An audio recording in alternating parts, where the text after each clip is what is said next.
Here's a revised and engaging part 1 of your 10-part historical horror story, tailored for a YouTube audience with a strong opening hook, simple American English, and a creepy, mysterious tone. Title: Mountain View Healing Sanatorium, Part 1, The House of Miracles. Opening hook, spoken directly to the audience. In the winter of 1903, federal agents climbed deep into the Colorado Rockies to investigate a forgotten Christian sanatorium. What they found in the basement would haunt them for the rest of their lives. Behind a false stone wall, they discovered a crypt carved into the mountain. Inside were 84 human skeletons, each one carefully labeled with a name, a date of arrival, and a chilling final message. Ascended to heaven through divine healing. For over 20 years, the Crawford family promised miracles at Mountain View Healing Sanatorium. They claimed to cure tuberculosis and other deadly diseases through prayer, fresh air, and God's will. But no patient ever left that mountain alive. This isn't just a case of medical fraud. This is the most chilling, calculated killing spree in American history, committed under the name of faith. And the truth was so horrifying, the government sealed the case files for 30 years. Now, we're opening those files. Before we dive into the dark heart of this mystery, hit that subscribe button if you're brave enough to hear what most channels won't dare share. And tell me in the comments what state you're listening from, because this could have happened anywhere people searched for a miracle. Let's go back to the beginning, when it all started with one man, one mountain, and a promise of healing. Main story begins, Part 1. In the fall of 1882, the Colorado Territory was still wild. It was a land of miners, ranchers, and dreams. But something else was about to take root in the high mountains, a place that would become one of America's darkest secrets. Dr. William Crawford arrived in what would soon be called Elkhorn County, Colorado, in September of that year. He was 34 years old, a Harvard-educated doctor, a Civil War veteran, and a man with big ideas. He had published strange research on something he called faith-based therapeutic medicine. According to Crawford, diseases like tuberculosis didn't just attack the body, they were attacks on the soul. And he believed he could heal both. He didn't come alone. His younger sister, Mary Crawford, age 29, had once been diagnosed with terminal consumption herself. But she recovered, and claimed it was God, not doctors, who saved her. Now, she called herself a nursing minister, and she believed God spoke to her about how to treat patients. And then there was their cousin, Reverend James Crawford. A fiery preacher with a booming voice and intense eyes, James had already been kicked out of 2 Presbyterian churches. Church leaders called his teachings irregular. Others called them dangerous. But James believed he was chosen by God to guide the sick to salvation. Together, the 3 Crawfords came to the mountains with one mission: to create a healing place where medicine and miracles would walk hand in hand. The spot they chose was remote, 8,000 feet above sea level. A rocky shelf overlooking endless snowy peaks. The nearest town, Elkhorn, was a day's ride down a narrow wagon trail, often blocked by snow for months. Dr. Crawford called it Mountain View Healing Sanatorium. Construction began quickly. He said the money came from an inheritance, though no one ever proved it. The main building was 3 stories tall, made of stone and pine logs. It had 30 private rooms, each with big windows facing the mountains. Every patient must see God's creation, drive. Crawford said. A small chapel stood nearby, with a bell tower that could be seen for miles. More unusual were the meditation chambers, rooms dug straight into the mountain behind the sanatorium. They were connected to the main building by a hidden tunnel system. Workers were told to say nothing about it. No one could deny the view was beautiful, but the isolation was also part of the plan. There was no mail service. All letters went through Elkhorn and were hand-delivered by a Crawford courier. A single telegraph line was set up, but only the Crawfords had access to it. Even the local sheriff, Frank Jameson, was on their payroll. Crawford paid him well to keep quiet, for patient privacy. By spring of 1883, Mountain View opened its doors. The Crawfords ran newspaper ads from New York to Chicago, claiming they had discovered a new method to treat deadly diseases. They said faith could do what medicine had failed to do. They promised hope to those who had none. Their ads were filled with glowing testimonials, but strangely, none of those healed patients could be found. The Crawfords said they wanted privacy and had returned home quietly. The first real patient was a woman named Margaret Thornton. A 42-year-old widow from Philadelphia, she had late-stage tuberculosis and little time left. She brought her life savings in gold coins and bonds, hoping the mountain air and Christian love might heal her. On May 15, 1883, her carriage rode up into the misty mountain trail. She was never seen alive again. The next morning, the sanatorium woke to sunshine and fresh mountain air. Dr. Crawford led the morning prayer. Margaret had spent her first night in the orientation chamber, where patients were told to pray and reflect before starting their healing. In a journal later found by federal agents, she had written, "Greater than, for the first time in months, I feel hopeful. Surrounded by such devoted Christian souls. This place feels holy." Her words would be her last. Closing tease for next episode. What happened to Margaret Thornton inside those walls? And why were the other patients never seen again? In Part 2, we'll uncover the divine schedule that ruled life at Mountain View, and what really went on inside the so-called meditation chambers. Because once you entered this place, the only way out was through death. Subscribe and stay with us. This is just the beginning. Certainly. Here's Part 2 of your 10-part historical horror story, Mountain View Healing Sanatorium, rewritten in a gripping, structured, and cinematic way using clear, simple American English, perfect for a 30-minute YouTube horror story aimed at an American audience. Title: Mountain View Healing Sanatorium, Part 2, The Sanctification Chamber. Intro, spoken to the audience. What does it take to convince someone they've been healed, while they're slowly being poisoned to death? At Mountain View Healing Sanatorium, death wasn't a failure, it was the goal. The Crawfords had built a system that used faith, fear, and desperation to kill with precision, and make it look like a miracle. In Part 1, we followed Margaret Thornton, a dying woman who came to the mountains hoping for salvation.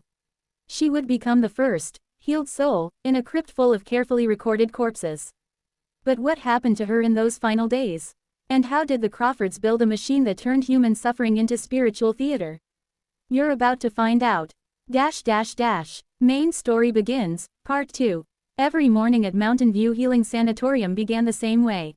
Sister Mary, dressed in white and humming quiet hymns, moved gently between the dining tables. In her hands were small wooden trays holding delicate cups of herbal tea, what she called morning blessings. She claimed the tea was made with rare mountain herbs, blessed through hours of prayer. After breakfast, patients were escorted to the chapel for active healing sessions. These began as calm prayer circles, led by Reverend James. But as patients grew weaker, the sessions became more intense, louder, more theatrical, and sometimes frightening. James would shout scripture, speak in strange tongues, and collapse to his knees in apparent communion with God. Former employees would later say these sessions were performances, designed to weaken the patients mentally, exhaust their emotions, and break their grip on reality. But the most terrifying part of Mountain View was what came next. Margaret Thornton's final days. On her third day at the sanatorium, during one of Dr. Crawford's morning sermons, he made an announcement. Greater than, Margaret Thornton has been chosen by divine providence to receive an accelerated healing. Her faith has reached such purity that the Lord himself has called her forward for sacred treatment. The other patients clapped softly. Margaret was moved from her sunny upstairs room to a private chamber deep underground. The Crawfords called it the Sanctification Chamber. The Sanctification Chamber. The chamber was carved directly into the mountain. It was cold, damp, and lit by a single flickering oil lamp. Crosses lined the walls. Paintings of saints suffering in agony stared down from every corner. The scent of incense filled the air, mixed with something sickly sweet that no one could quite place. Later, it would be identified as chloroform. In the center stood what looked like a medical exam table, but it had leather restraints for the head, wrists, and ankles. Margaret never came back out. The ritual of death disguised as healing. Dr. Crawford's process was both careful and cruel. He called it divine easing. First, small doses of morphine were given to dull the pain and prepare the soul. Sister Mary would sit beside the patient, whispering scripture and stroking their hands, assuring them that God was with them. As the morphine doses increased, the patient would become groggy, then barely conscious. Reverend James would then enter, place his hands on the patient's head, and declare, "Greater than, the time has come. Behold, another soul is ready for ascension." Dr. Crawford would administer a final, fatal dose. At the exact moment the patient stopped breathing, Reverend James would raise his arms and shout, "Greater than, glory, another has been healed and called home." It was murder by morphine, but wrapped in faith, comfort, and performance. The aftermath, Margaret's disappearance. Margaret died on May 19, 1883, just 4 days after her arrival. She received over 340 milligrams of morphine in 6 hours, enough to kill 3 healthy adults. Her body was taken through the tunnel system to a hidden crypt. The Crawfords had hollowed out a natural cave into a stone mausoleum, which they named the Eternal Resting Place. Her body was placed on a granite shelf, and a metal tag was affixed to her wrist. Name: Margaret Thornton. Date of arrival: May 15, 1883. Date of ascension: May 19, 1883.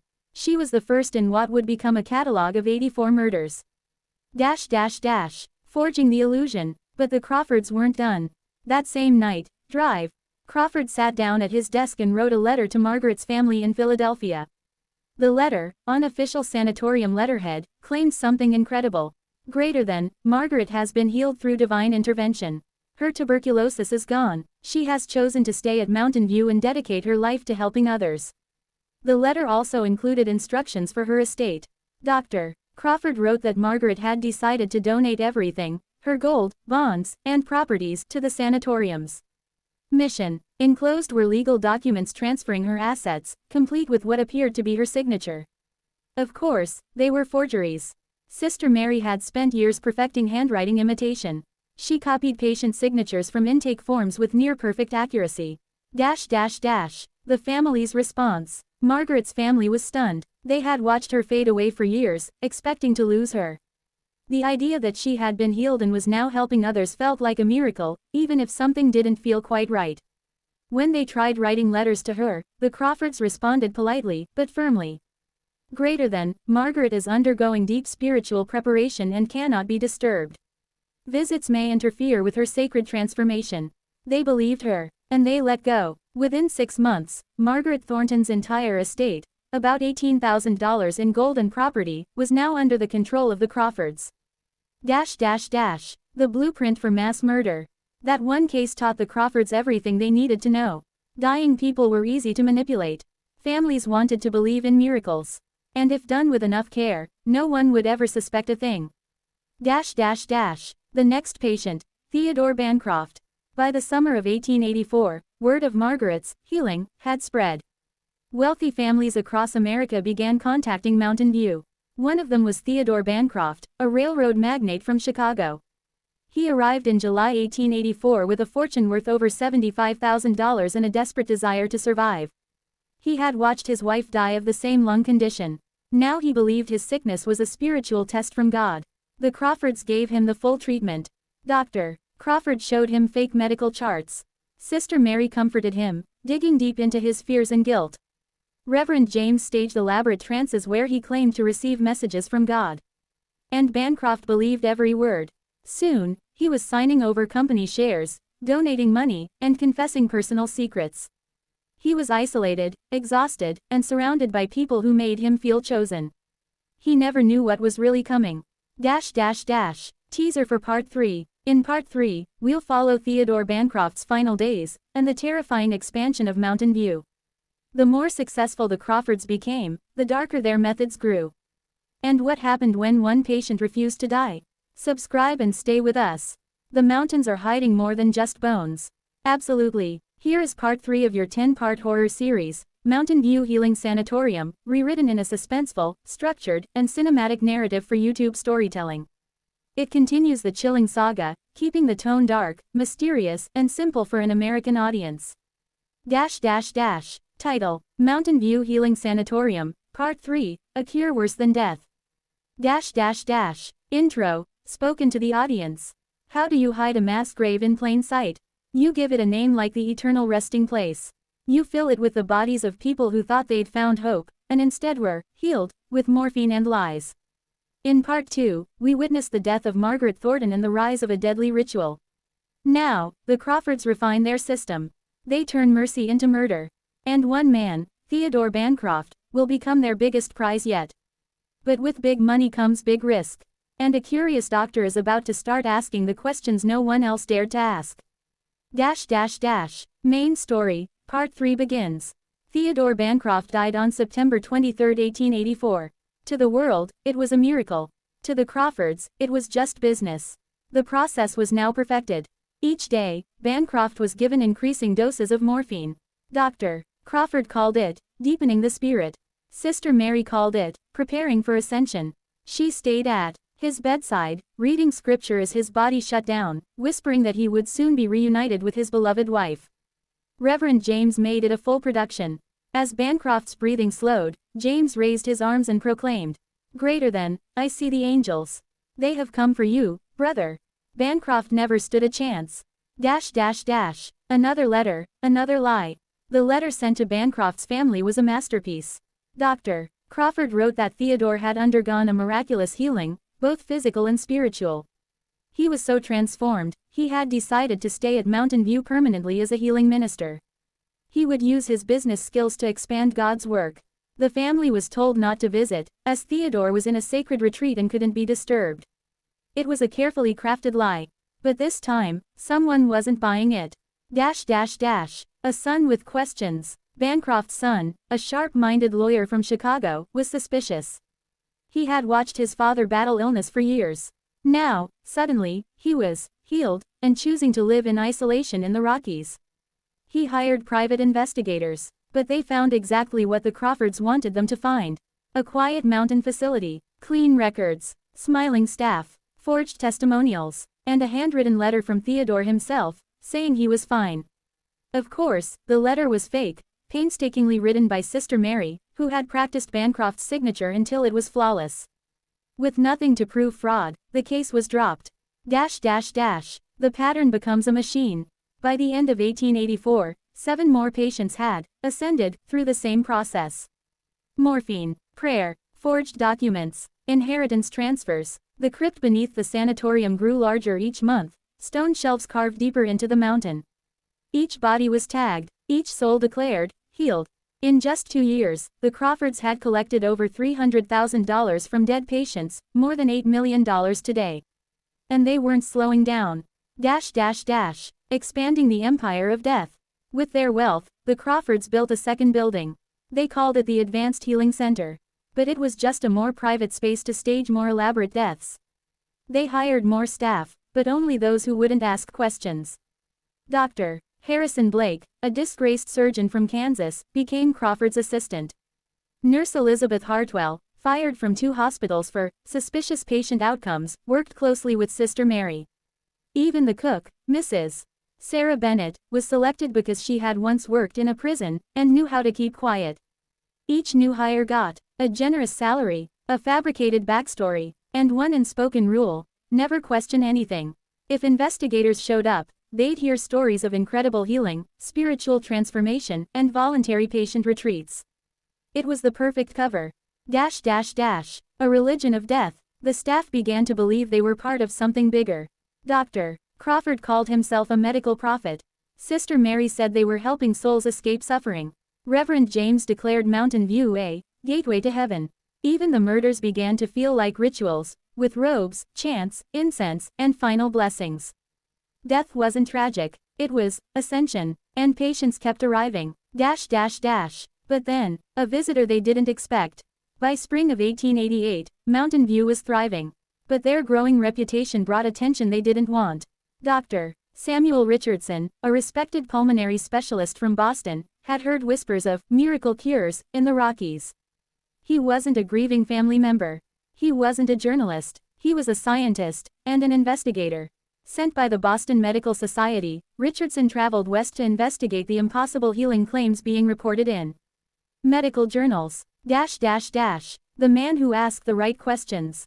Dr. Richardson arrived in May 1888, posing as a curious colleague. Crawford welcomed him eagerly, flattered to receive attention from such a prominent physician. And that's where he made his biggest mistake. He gave Richardson the grand tour. The healing rooms, the chapel, the meditation tunnels, the fake laboratory. Crawford proudly explained his philosophy. Healing the soul leads to healing the body. Faith is the cure. Science can follow. But Richardson was no fool. Red flags everywhere. Richardson noticed several disturbing things. The medical equipment was outdated and barely functional. The lab had no microscopes, no diagnostics, just chemicals and prayer books. Despite claims of 30 patients, the facility felt empty. Too quiet. When Richardson asked to meet recovered patients, Crawford said they were in silent retreat, or serving as healing ministers in private chambers. The few patients he did see looked weak, confused, and barely aware of their surroundings.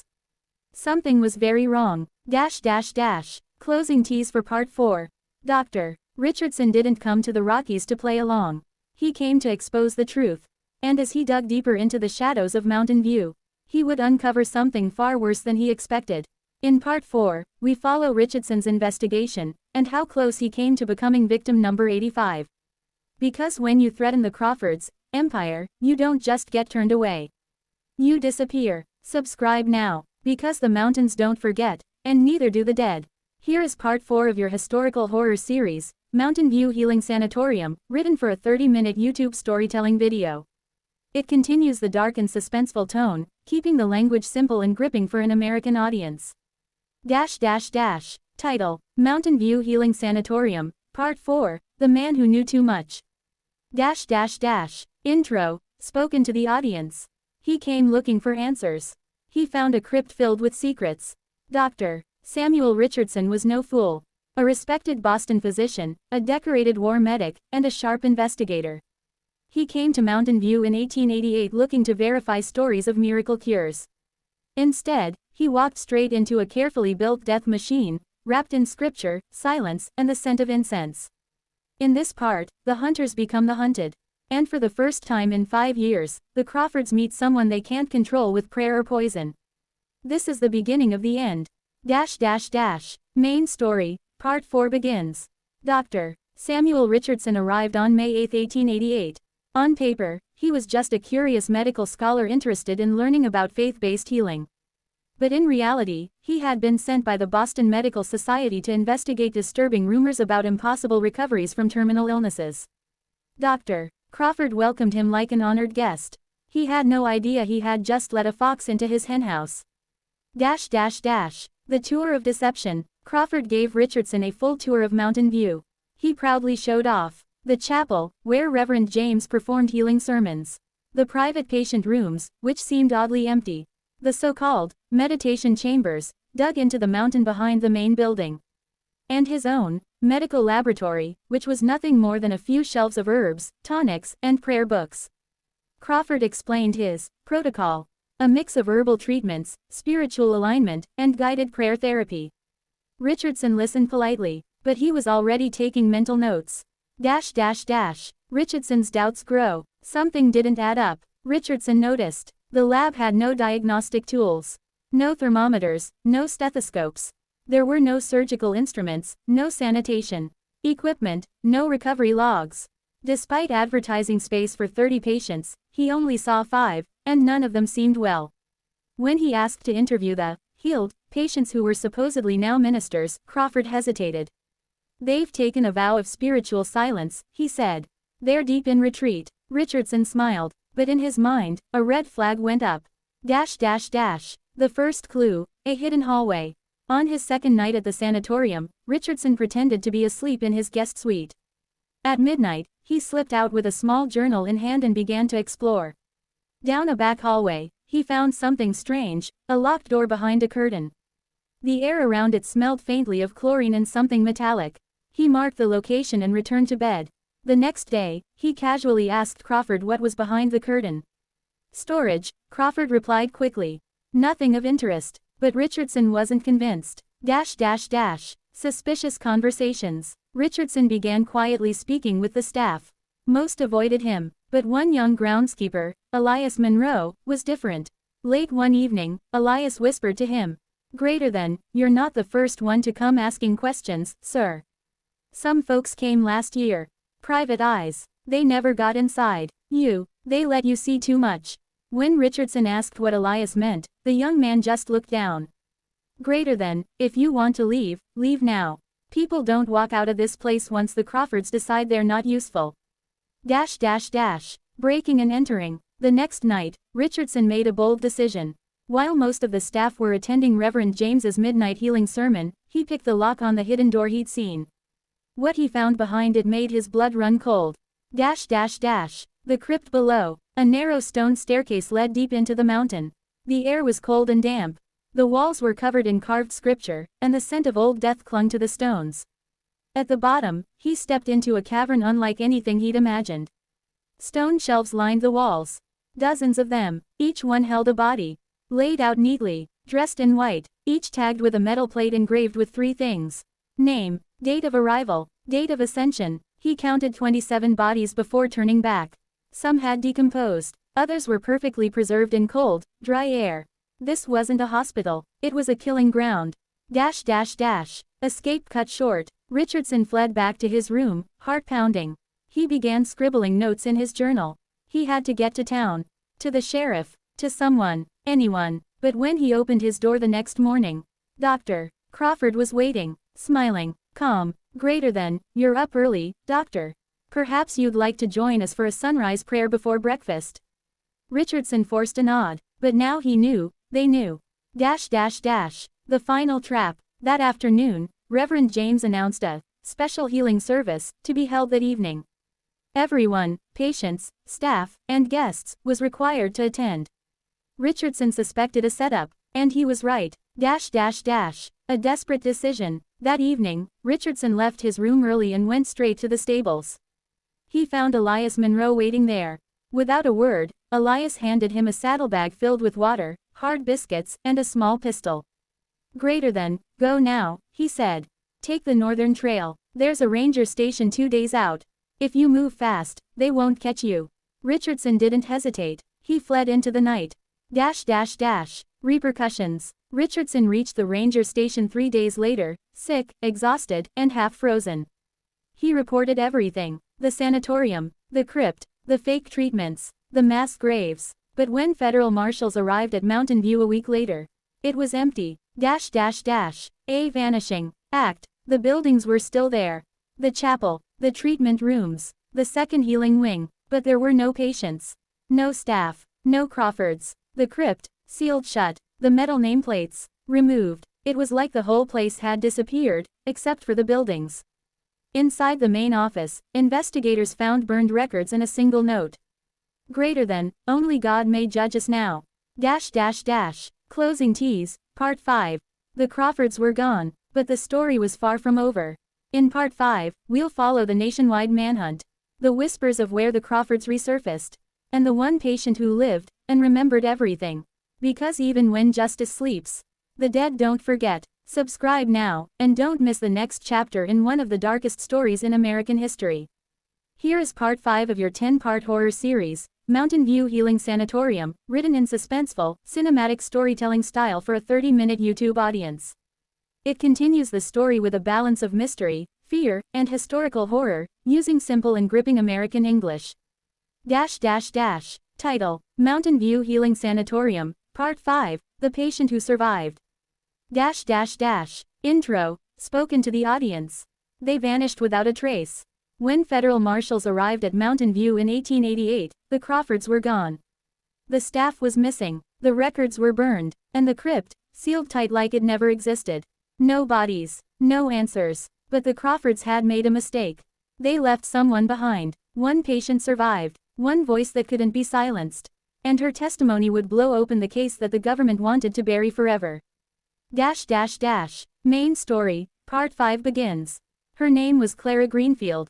She was 31 years old when she entered the Mountain View Healing Sanatorium in April of 1888, just 3 weeks before Drive Richardson's visit. Clara was a schoolteacher from St. Louis, diagnosed with late-stage tuberculosis. Like dozens before her, she came seeking hope, faith, and maybe a miracle. But unlike the others, Clara didn't die. She escaped, and what she remembered would shake investigators to their core. The quiet teacher. Clara arrived with quiet manners and little money. She wasn't wealthy like Bancroft or Margaret Thornton. She didn't bring gold or property deeds. Just a few letters from her students, a prayer journal, and a box of laudanum prescribed by her hometown doctor. The Crawfords didn't see her as high value. At least, not at first.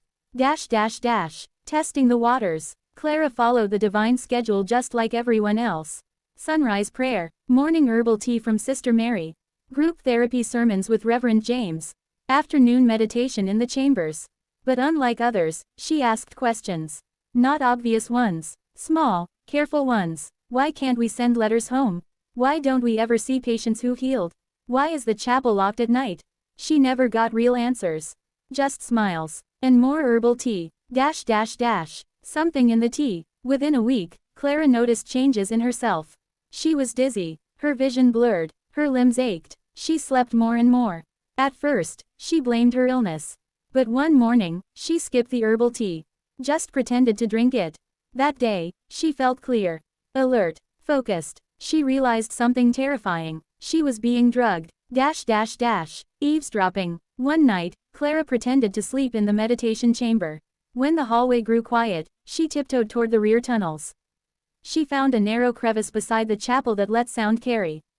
Inside, she heard voices. Dr. Crawford, Sister Mary, Reverend James, discussing her. Greater than, she's not responding to treatment fast enough, Mary said. Greater than, her soul is resisting. We'll need to purify her more. Aggressively, James replied. Greater than, begin the sanctification preparation tomorrow, Crawford ordered. Clara barely made it back to her bed before sunrise. A plan to escape. The next day, Clara stopped taking any of the tea. She avoided the injections, saying her veins were sore. She smiled, nodded, and played the part. But inside, she was planning her escape. She remembered something Richardson had mentioned during his brief visit, a northern trail that led to an old ranger station beyond the ridge. She began hiding bits of bread, filling her pockets with dry biscuits. She even kept a small metal spoon she sharpened against stone.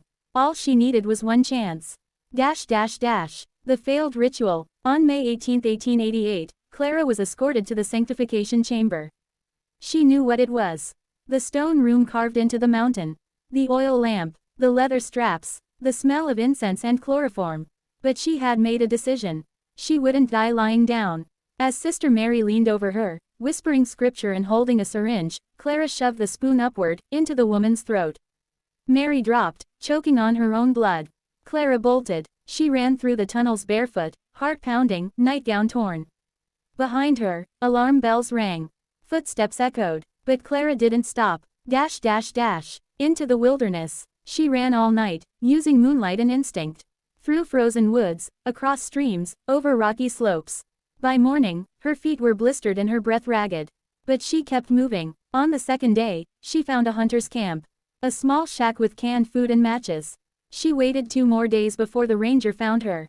Sick, starving, barely conscious, but alive. The testimony. Clara gave a full statement to federal agents in Denver. She described the morphine doses, the restraints, the chamber beneath the mountain, the forged letters, and the underground crypt. She gave names, dates, patient details. She even described Margaret Thornton's final days, something only someone inside could have known. Her account matched Richardson's notes. This time, the government couldn't ignore it. A sealed case. In late 1888, federal investigators returned to Mountain View. The sanatorium was still empty. But this time, they had shovels. They broke through the sealed crypt wall. Inside, they found the remains of 84 human bodies, each resting on a stone shelf with a metal tag. Name, date of arrival, date of ascension, all of it, just as Clara had described. Why the Crawfords vanished. The Crawfords had planned for everything.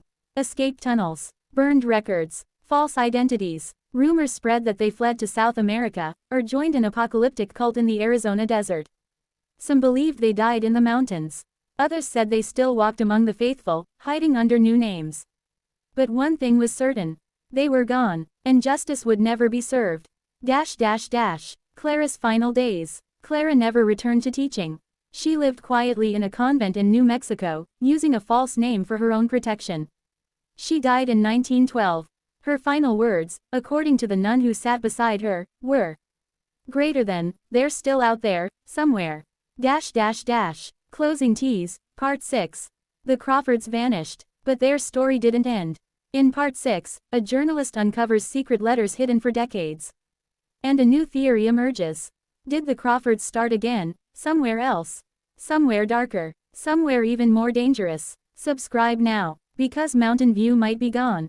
But evil never dies, it just changes its name. Here is Part 6 of your 10-part horror series, Mountain View Healing Sanatorium, written in immersive, cinematic storytelling for a 30-minute YouTube video. This part builds mystery and paranoia as the story moves into a new phase of pursuit, investigation, and dark legacy, still told in simple American English for broader accessibility. Title: Mountain View Healing Sanatorium, Part 6, Letters from the Dead. Intro, spoken to the audience. The Crawfords vanished in 1888. No bodies, no arrests, no justice. But evil doesn't just disappear. Sometimes, it lies dormant. For decades, the story of Mountain View was buried, sealed in federal archives and dismissed as a strange historical footnote. Until one man opened a box no one was supposed to find. And what he uncovered reignited a mystery America tried to forget. This is the story of hidden letters, a haunted reporter, and the terrifying possibility that the Crawfords didn't vanish. They simply moved on. Main story, Part 6 begins. Spring, 1921. Denver was growing. Jazz clubs, streetcars, and skyscrapers filled the city with energy. But in the basement of the Rocky Mountain Gazette, one journalist sat hunched over a dusty government box. His name was Miles Hargrove, age 39, war veteran, crime reporter, and obsessed with one forgotten case. The Mountain View Healing Sanatorium. The box that shouldn't exist. Hargrove had spent years trying to uncover the truth about the sanatorium. Most public records had been destroyed or sealed. But through a contact at the state archive, he received a mislabeled crate marked greater than, property, U.S. Health Commission, 1906. Discontinued. Inside, he found several burnt fragments of patient logs, photos of the sealed crypt, and a bundle of handwritten letters, never sent. They were addressed to wives, children, sisters, and distant cousins, each one signed by patients who, according to official records, had ascended to heaven through Crawford's healing. They weren't miracles. They were final goodbyes. The letters speak. One letter read, greater than, they say I'm getting better, but I feel weaker each day. The tea makes me forget. The preacher scares me. If this reaches you, tell Mama I love her. I don't trust the prayers anymore. Henry L. Boyer, age 26, arrived April 1885. Another, greater than, drive, Crawford says have been chosen for divine passage. I think that means I'm going to die soon. They won't let me leave my room. Lucinda Palmer, age 33, arrived October 1886. Hargrove read letter after letter until dawn. Each confirmed what Clara Greenfield had testified. But one letter stood out above the rest. The letter that changed everything. It was written in August 1888, months after the Crawfords had disappeared. It wasn't from a patient. It was from a former staff member. And it was addressed to the U.S. Marshal's office in Colorado Springs. The writer never signed their name. Greater than, you're looking in the wrong places. They're not dead. They're not in Mexico. They've started again. Different name, same game. You'll find them where the faithful die waiting for miracles. And then, a chilling clue. Greater than, look to Arizona. Look for the sign, the House of the Morning Star. House of the Morning Star. Hargrove was stunned. He'd never heard of that place. No one had. He began digging. Within weeks, he discovered an article from a Tucson newspaper, dated 1892. Greater than, remote faith community in northern Arizona promises miraculous cures for the ill and dying. Led by a woman called Sister Mary Grace, and two brother healers, the sect has built a mountaintop sanctuary they claim was shown to them in a vision. The woman in the grainy photo. She looked exactly like Mary Crawford. The Arizona Trail. Hargrove traveled to Arizona in September 1921. Locals were reluctant to talk. Some refused to even say the name Morning Star, but a retired sheriff from Flagstaff, Tom Baines, told him the truth. Greater than, I remember them. Moved in around 1890. Called themselves the Church of Sacred Renewal. No town records. No taxes. They built their own settlement up in the Red Rocks. And people started disappearing. When the sheriff tried to investigate in 1894, he was met at the trailhead by armed men in white robes. The county sent no one after that. By 1903, the place was abandoned. Burned to the ground in a mysterious fire. The ritual repeats. Through old land deeds, Hargrove traced the site of the Morning Star compound. What he found matched Mountain View almost perfectly. A central chapel, private treatment cabins, a walled garden for healing walks. And once again, a system of underground chambers carved into the rock. Inside one collapsed chamber, he found a broken wall. And dozens of scorched metal plates, each engraved with greater than name, date of arrival, date of ascension, sound familiar, .. The legacy of the Crawfords. Whether or not the Crawfords themselves survived is still debated. Some believe Sister Mary Grace was indeed Mary Crawford. Others argue it was a follower, someone who continued the mission after the family disappeared. But the patterns were identical. Faith-based manipulation, isolation, morphine use, forged letters, wealthy, terminal patients with no surviving relatives. The Crawfords had created more than a scam. They had birthed a template. A method of religiously disguised murder. A cult structure that others could follow, and did. .. Miles Hargrove's final days. Hargrove's investigation was never published.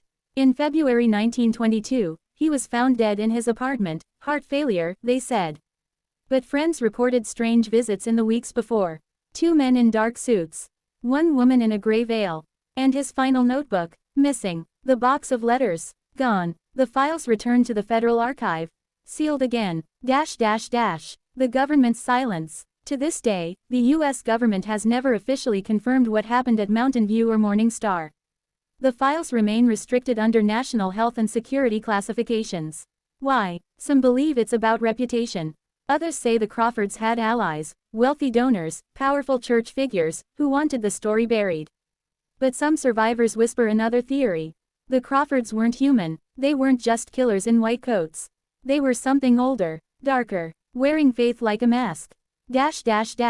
Closing tease, Part 7. The Crawfords may be gone. But their blueprint lives on. In Part 7, we follow a chain of mysterious sanatoriums that opened across the U.S. in the early 1900s, each with chilling similarities to Mountain View. And one nurse who saw too much. Before she vanished without a trace. Subscribe now. Because history doesn't just repeat itself, it resurrects. Here is Part 7 of your 10-part historical horror series, Mountain View Healing Sanatorium, written in immersive, cinematic storytelling for a 30-minute YouTube video.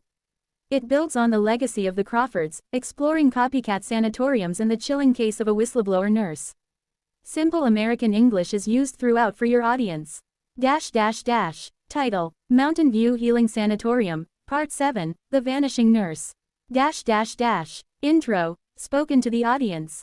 After Mountain View vanished into myth. After Morning Star burned to the ground. You might think the story ends there. But evil doesn't die with fire.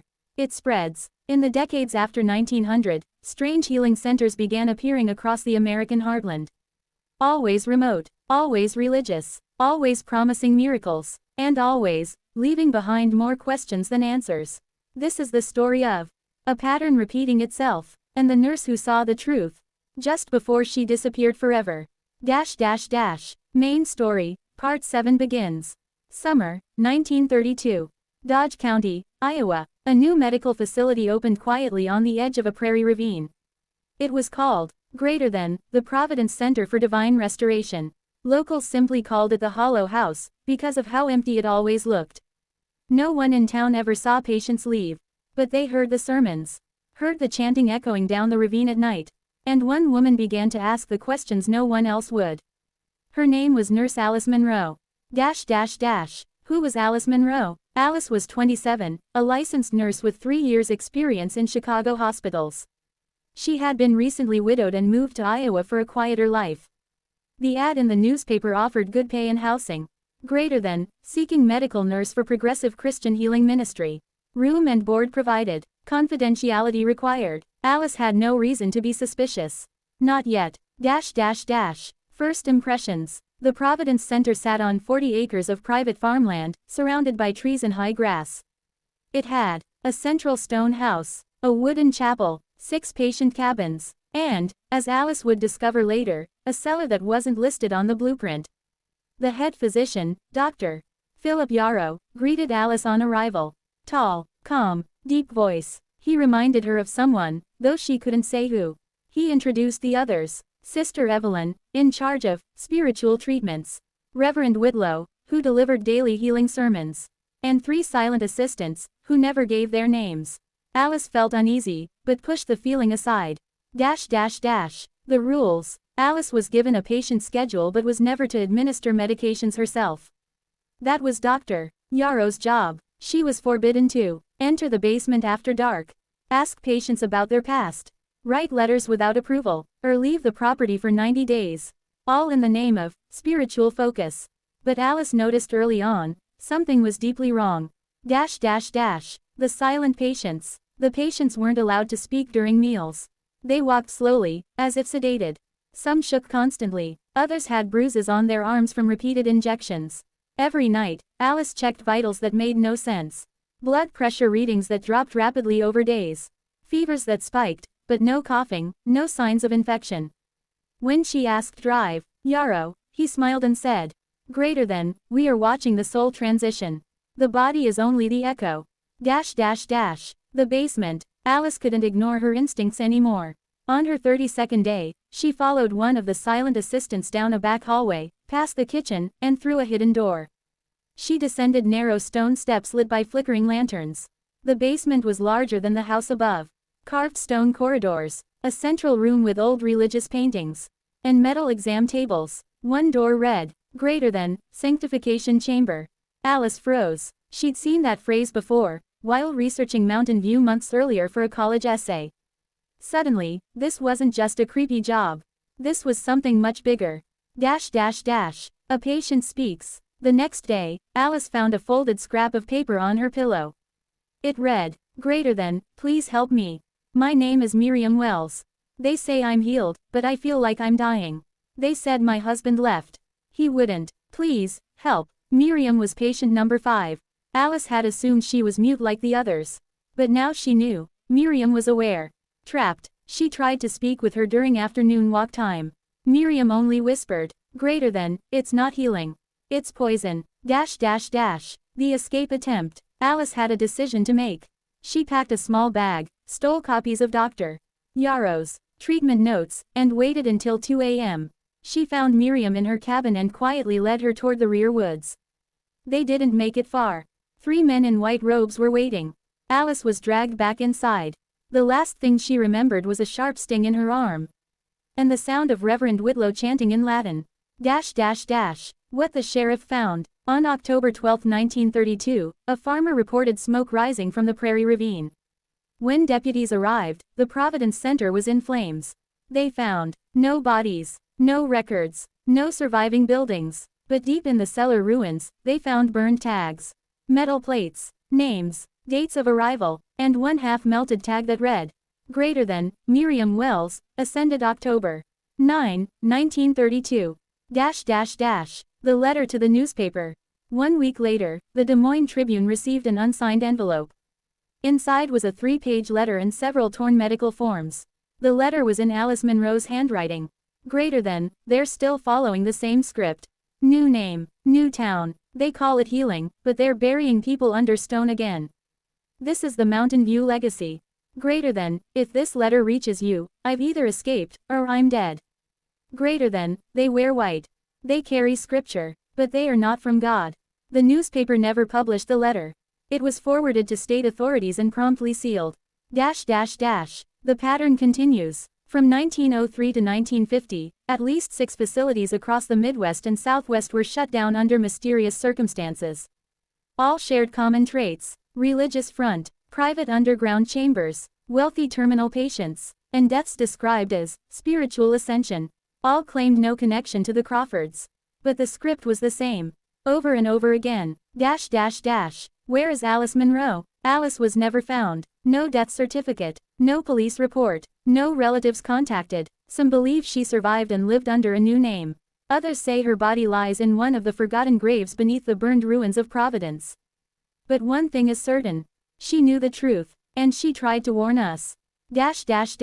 Closing tease, Part 8. In Part 8, we return to the Colorado Rockies. Because in 1955, a hiker stumbled on something no one was supposed to find. The sealed entrance to Mountain View was open. And inside, the air was still warm. Subscribe now, because sometimes, the dead don't stay buried. And neither do the secrets. Here is Part 8 of your 10-part horror series, Mountain View Healing Sanatorium, crafted in immersive, cinematic storytelling for a 30-minute YouTube video. It's designed for an American audience in simple, engaging English. In this part, we return to where it all began, and what's been hidden in the dark for over 50 years. Title: Mountain View Healing Sanatorium, Part 8, The Crypt Reopens. Intro, spoken to the audience. For over half a century, the Colorado wilderness kept its silence. No roads led to the ruins. No trails were marked, and most people forgot the name Mountain View Healing Sanatorium. But in the summer of 1955, a young man took a detour on a hiking trip and stepped into the belly of America's darkest secret. The crypt beneath the sanatorium was open, and what he found inside would terrify federal investigators, rattle the clergy, and led to a second cover-up that still holds today. Main story, Part 8 begins. August 12, 1955. A 22-year-old geology student named David Holt was on a solo hiking expedition through the southern Colorado Rockies. He wasn't looking for Mountain View. He was looking for rare granite samples. But when a sudden storm forced him to take shelter, he found an old wagon trail half buried by rock and overgrowth. That trail led him to the edge of a clearing, and what stood in the center nearly made him turn around. A half-collapsed stone structure, overgrown with moss and vines, with a broken signpost that read, "Greater than, Mountain View Healing Sanatorium." Inside the ruins, David entered the building with a flashlight and a camera. Most of it had caved in, timbers rotted, floors buckled. But as he moved deeper into the back hallway, he noticed something bizarre. A metal door bolted to the floor, perfectly intact. The air around it was colder, despite the summer heat. Etched into the door in faint script were the words, "Greater than, Sanctification Wing, authorized entry only." David pried it open. What he found behind it wasn't a ruin, it was preserved. The crypt is still alive. The tunnel walls were dry. The oil lamps, though rusted, still held wax. There were fresh boot prints in the dust. And in the large underground chamber, rows of carved granite shelves, 84 in total, and on each shelf, a skeleton, dressed in what had once been hospital gowns, each one with a metal tag at their feet. Name, date of arrival, date of ascension, all matching the records found by investigators in 1903. But here's the disturbing part. 5 of the shelves were empty. The photographs. David snapped several photos of the crypt and tags before his flashlight began to flicker. As he turned to leave, he noticed a final room. Small, round, candles long melted into puddles. In the center, a stone baptismal font, cracked but still full of water. And on the far wall, a mural of the Crawford family, halos painted around their heads. Above the mural, words carved into the stone. Greater than, not dead, but ascended, and waiting. David fled the sanatorium that night. He hiked 11 hours non-stop until he reached the nearest ranger station. The government returns. Within 72 hours, the federal government dispatched a special operations unit to the ruins. By the end of the week, the entrance had been sealed with explosives. Locals reported military trucks in the woods and helicopters flying overhead. When asked, the Forest Service said it was a controlled demolition of a dangerous historical structure. But David's camera had already been sent to a Denver newspaper. One photo made it to print before the issue was pulled from circulation. A black and white image of a granite shelf, with a skeleton, and the tag beneath it. Greater than, Margaret Thornton, ascended May 19, 1883. The missing bodies. The 5 missing skeletons raised terrifying questions. Were they removed by government agents? Stolen by relic hunters? Or worse, never there to begin with? Because one of the tags, preserved in David's backpack, bore a date not listed in the original Mountain View records. Greater than, Peter Elkins, arrived 1938, ascended 1940. That was 35 years after the sanatorium was supposedly shut down. And Peter Elkins was a known tuberculosis patient who vanished from a Kansas City clinic in 1938. A cult reawakens. Throughout the 1950s, small faith communities began forming around the Southwest.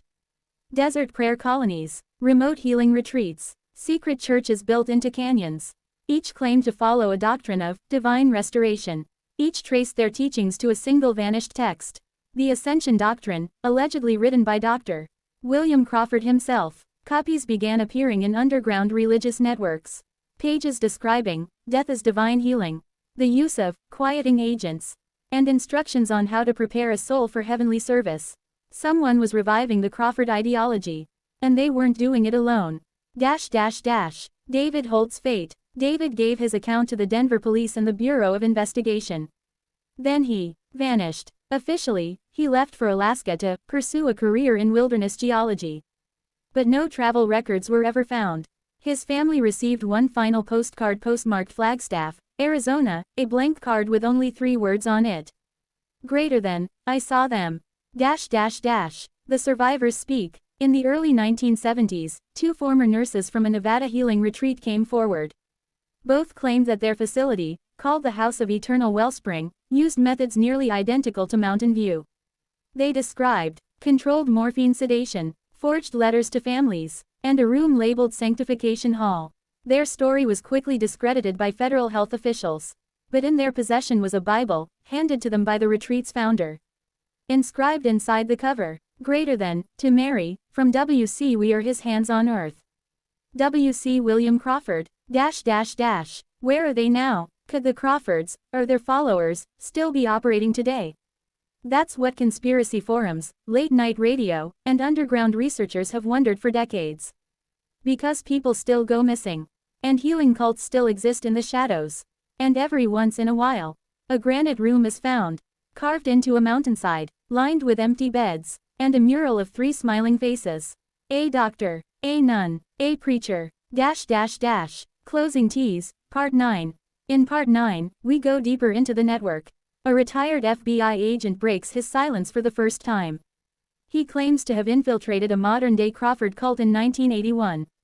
And what he found would haunt him for the rest of his life. Subscribe now, because the ghosts of Mountain View aren't just in the past. They're in the present. Here is Part 9 of your 10-part horror series, Mountain View Healing Sanatorium, written in immersive, cinematic storytelling style for a 30-minute YouTube video. This part follows the testimony of a retired FBI agent who infiltrated a surviving branch of the Crawford cult in the 1980s. Designed for an American audience in simple, compelling English. Title, Mountain View Healing Sanatorium, Part 9, The Agent and the Cult. Intro, spoken to the audience. By the 1980s, the name Mountain View had all but disappeared from public memory. But in the classified archives of federal law enforcement, it never faded. That name still triggered locked files, redacted pages, whispered warnings, and in 1981, a retired FBI agent decided to break the silence. What he said shocked the Bureau. Because he claimed the Crawfords' legacy never died. He said it just changed names. And he had the scars to prove it. Main story, Part 9 begins. His name was Samuel Keene. A career bureau man, counterintelligence, special operations, served from 1954 to 1979. In 1981, 2 years after retirement, he contacted a Denver journalist with one sentence. Greater than, I found Mountain View again. They've just changed their clothes. The journalist, Rebecca Dyer, recorded his full testimony on tape. She never published it, but in 2016, after her death, the tapes were donated anonymously to the American Historical Crime Archive. This is what Agent Keene said. Keene's assignment. In 1977, while still active, Keene was assigned to investigate a cult in northern Arizona calling itself Greater than the Sanctified Assembly of Healing Grace. They operated a closed community in the high desert near Verde Canyon. Officially, they were a religious retreat for terminally ill patients. Unofficially, multiple families had reported missing loved ones after entering the compound. Most reports were dismissed as spiritual reclusion. But Keene noticed a pattern.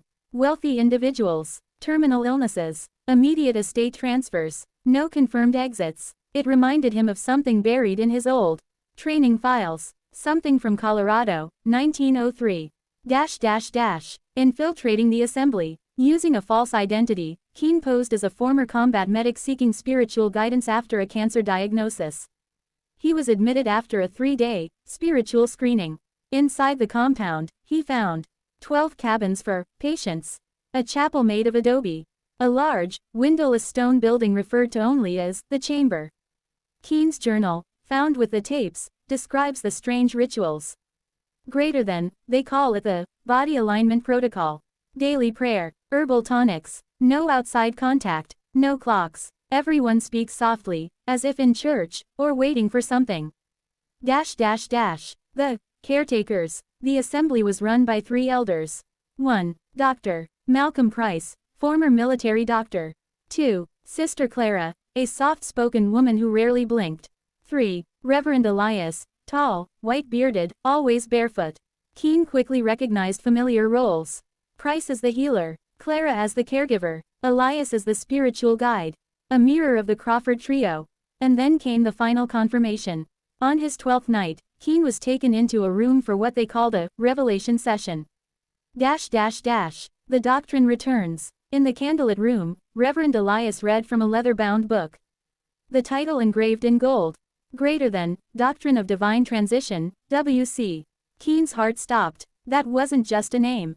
W.C. equals William Crawford. The pages described use of opiates to calm the spirit, ritual prayers before ascension, forgiveness of worldly debt through a state offering, and the construction of resting sanctuaries beneath sacred soil. Mountain View had not vanished. It had evolved. The crypt below. 2 days later, Keene snuck into the stone building at 3 a.m. What he found was worse than anything in the Colorado files. Beneath the floorboards, a hidden staircase led to a basement dug straight into the earth. Limestone walls, stone platforms, lanterns, old iron hooks. 10 platforms were occupied, each with a body, partially decomposed, hands folded across the chest. Each wore a tag on the chest. One read, Greater than, Nancy Elridge, ascended 1979. He took photographs, samples, a torn page from the doctrine. Then he ran. Escape and fallout. Keene hiked 6 miles through the desert before reaching a ranger station. He filed an emergency alert to his bureau contacts in Phoenix. 3 days later, when agents arrived at the site, they found nothing. The cabins were burned, the chamber destroyed. No bodies, no tags, no books, just an empty clearing, and a handwritten note nailed to a mesquite tree.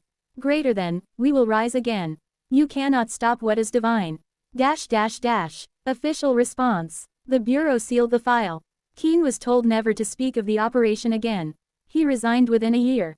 But in private, he continued investigating. Until, in 1981, he gave his only interview to journalist Rebecca Dyer. In the final minutes of the last tape, he says, Greater than, Mountain View was just the seed.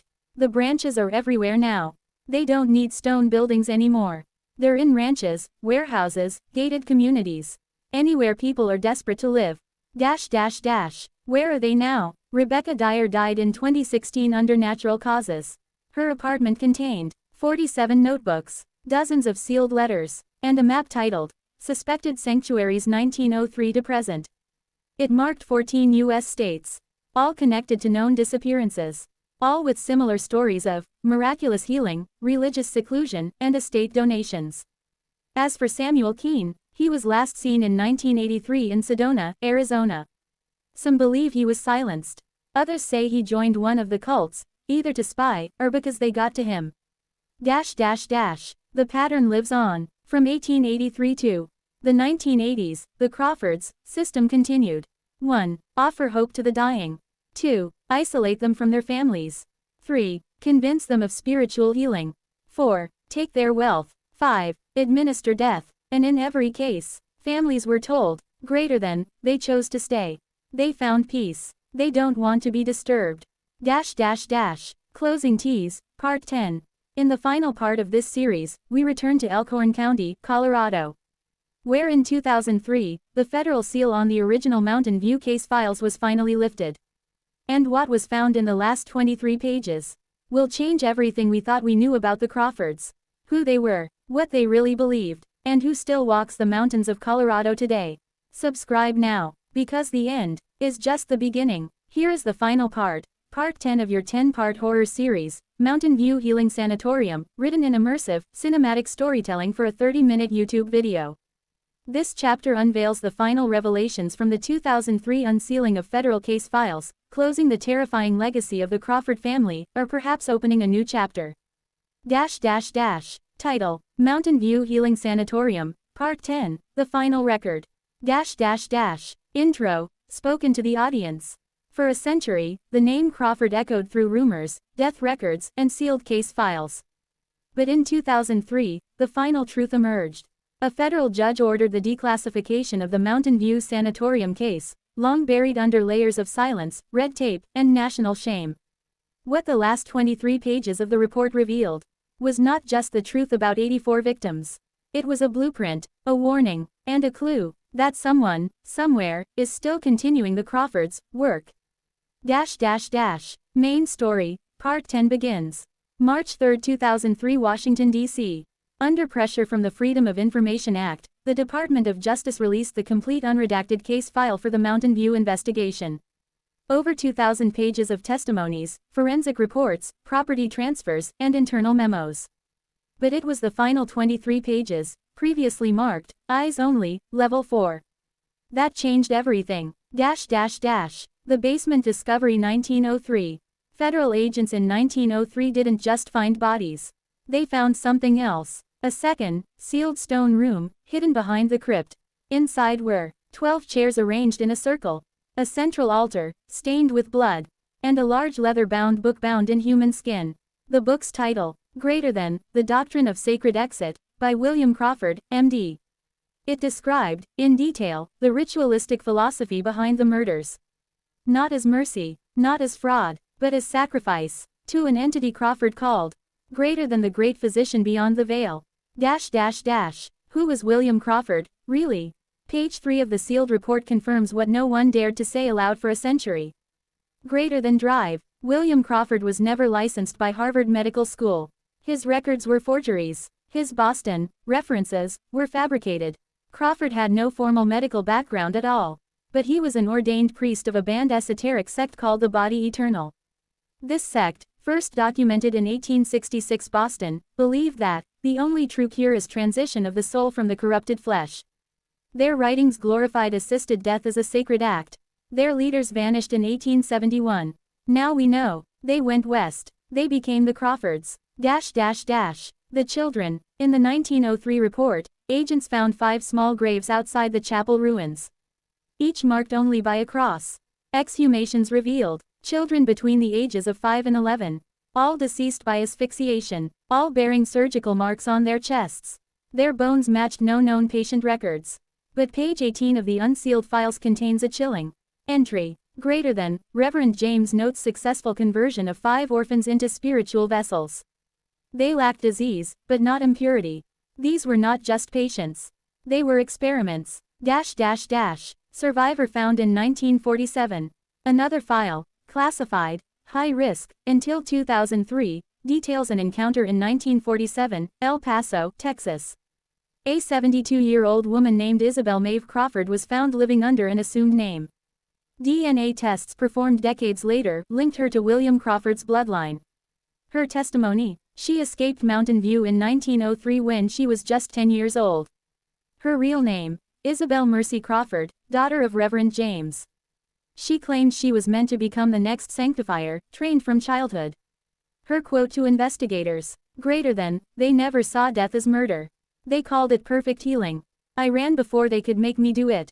She died in 1952. Buried under the name, Isabel Green. Final revelation, page 23. The last page of the file is handwritten. An internal memo from Agent Charles Leland, lead investigator in the 1903 raid. It reads, greater than, we burned what we could.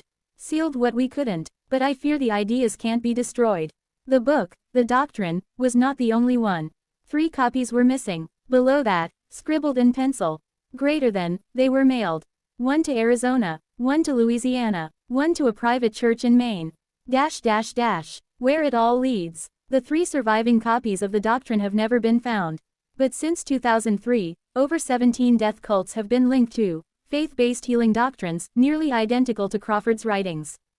The methods are always the same. Morphine disguised as divine pain relief. Forged letters to families. Patient isolation. Wealth transfer. Death framed as spiritual victory. One of these cults was raided in 2019, a desert compound in Utah. They called themselves greater than the Church of the Sacred Threshold. In the leader's cabin, they found a single photo. An aged black and white image. Of 3 people. A man in a doctor's coat. A nun holding a Bible. A barefoot preacher with a raised hand. The back of the photo read, greater than, they showed us the way. We continue the work. Epilogue. What happens now? So what do we do with the truth? Mountain View wasn't just a story. It was a model, a system of manipulation, spiritual abuse, and orchestrated death. It exploited people at their weakest, and offered them salvation at the price of their lives. And even now, in quiet places, on forgotten roads, behind the gates of spiritual retreats, that same soft voice whispers, "Greater than, you are sick, but we can heal you." Final words to the audience. If someone you love disappeared after joining a faith-based healing center. If a clinic promised miracles no hospital could. If you received a letter saying, they've chosen to stay and serve others, but you never heard from them again. Ask questions. Because not every healer wears a mask. Some wear a cross, and some still follow the doctrine. End of series. Subscribe, share, and leave a comment if you stayed with us through all 10 parts of this chilling journey. And remember, Mountain View may be buried, but its roots still grow.